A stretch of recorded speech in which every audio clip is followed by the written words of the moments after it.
Badai cut off karyawan terjadi di mana-mana. Waduh, kira-kira kenapa ya? Selengkapnya di Financial Update.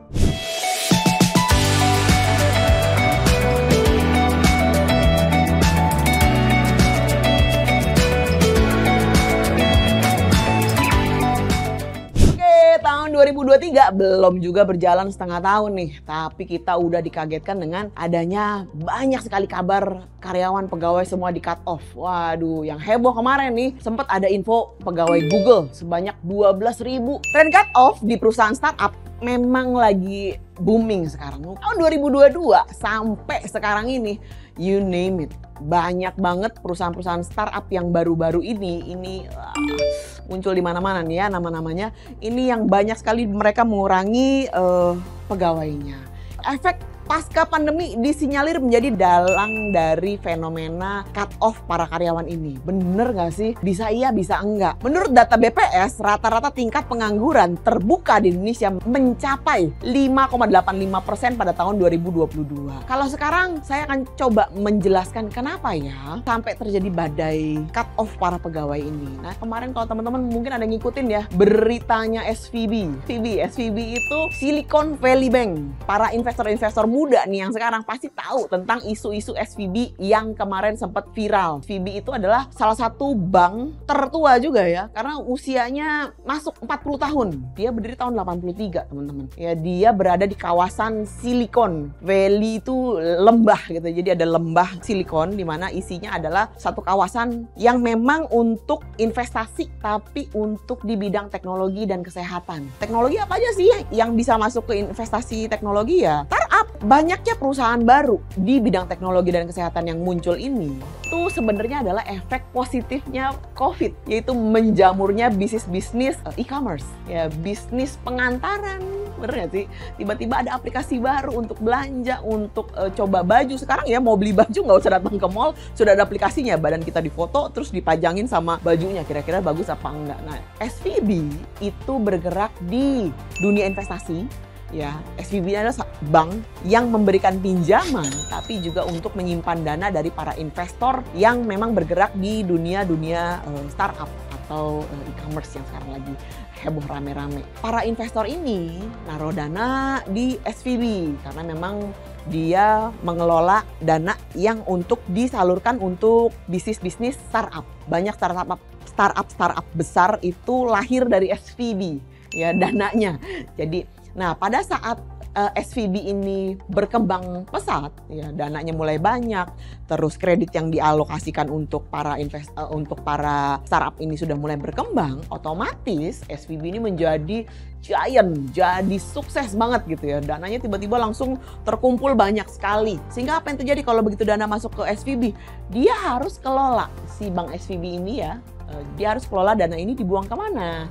Nah, pada saat itu ya yang terjadi, si SVB ini dia memilih untuk mengalokasikan dananya untuk pembelian obligasi US jangka panjang. Dengan pola pikir si SVB ini mikir kalau ya lebih baik cari obligasi aja, lebih menguntungkan. Toh ini banyak kok perusahaan-perusahaan teknologi atau perusahaan-perusahaan startup yang masih terus berkembang, sehingga dia mikir ini long term masih akan sangat menguntungkan gitu loh. Tapi yang tidak disangka-sangka adalah Amerika naikin suku bunga. Duar, pecah banget. Berapa kali? Sudah 7 kali naikin. Suku bunga The Fed nih sekarang berapa? Kurang lebih di 4,5 sampai 4,75. Nah, kebayang nggak tuh kalau misalnya ternyata obligasi yang dibeli sama SVB itu anggap misalnya bunganya hanya sekitar 2,75 atau 3%. Teman-teman beli obligasi bunganya anggap 3%.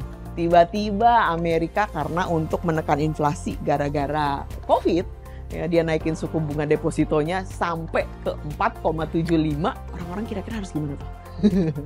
Daripada gua nyimpen dana untuk jangka panjang baru bisa dicairin ya mungkin 3 atau 5 tahun kemudian dan bunganya cuma 3%, lebih baik saya taruh di deposito dong. Jangka waktunya lebih pendek, bunganya lebih tinggi. Ya sudah, akhirnya apa yang terjadi? Ya orang berbondong-bondong menjual obligasinya gitu kan. Pada saat mau tarik dananya dari SVB, ada dananya nggak?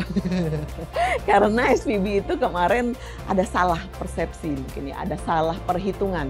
Dia mengalokasikan dananya itu terlalu banyak untuk pembelian obligasi sehingga pada saat butuh dana cash, likuiditasnya tidak ada. Sehingga apa yang terjadi?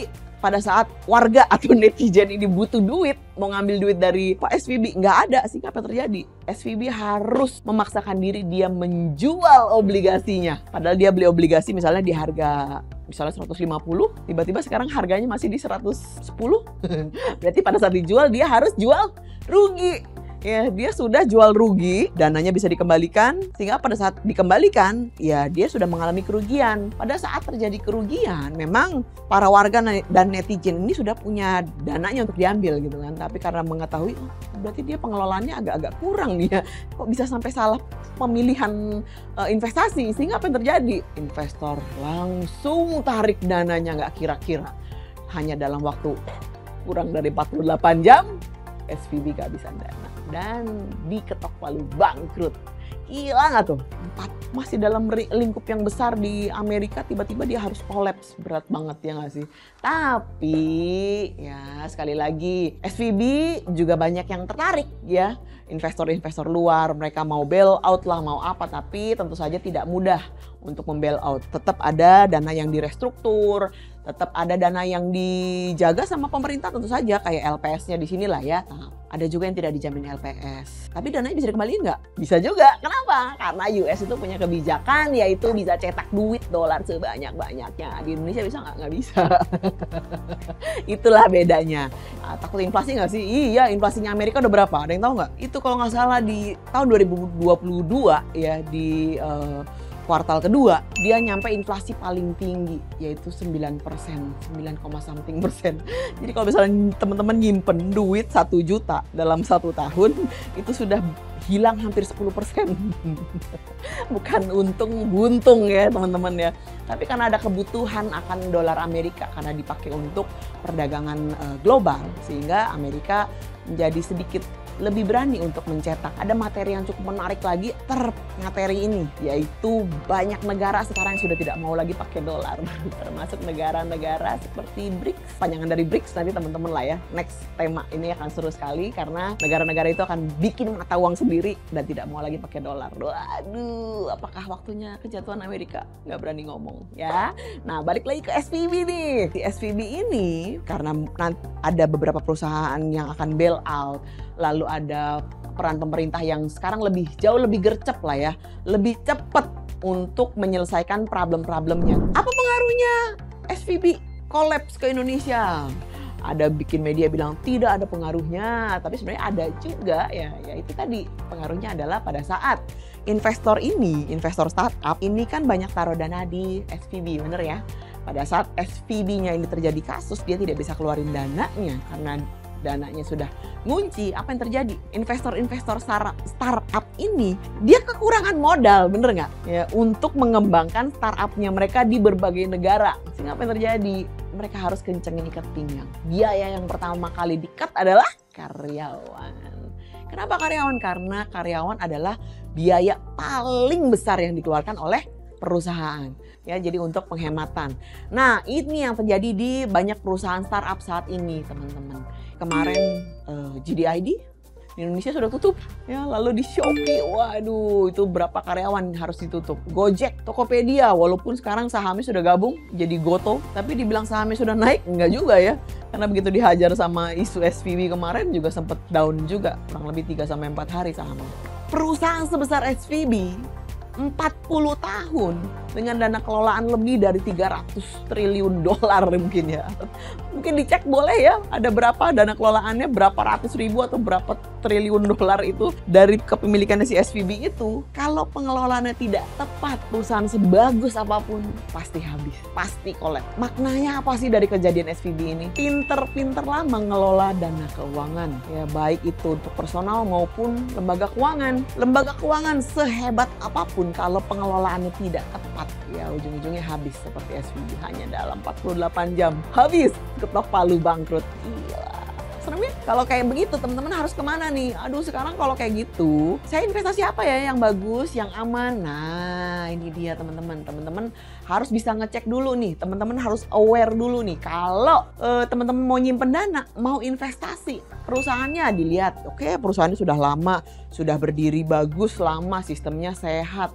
Lalu banyak investor, iya. Nah, yang paling utama adalah dia kelola dananya kemana? Seperti Kopnus Pos nih, pengelolaan dananya hanya dari satu pintu. Resikonya pun lebih termaintain, lebih aman. Pengelolaan hanya satu pintu untuk pemberian kredit untuk para pensiunan yang dijamin oleh negara. Sehingga apa yang terjadi pada saat para pensiunan ini mengajukan pinjaman kredit, cicilan kreditnya pun dipotong setiap bulan dari tunjangan pensiun mereka setiap bulan.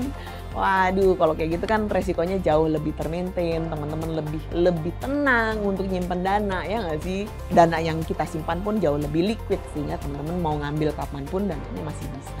Nah, seru ya teman-teman hari ini. Waduh, mulai dari berita global sampai Indonesia ya. Semua kita bahas dalam waktu yang sesingkat-singkatnya ini. Semoga apa yang saya sampaikan pada hari ini sangat-sangat bermanfaat untuk teman-teman semua. Sampai jumpa lagi di Financial Update berikutnya.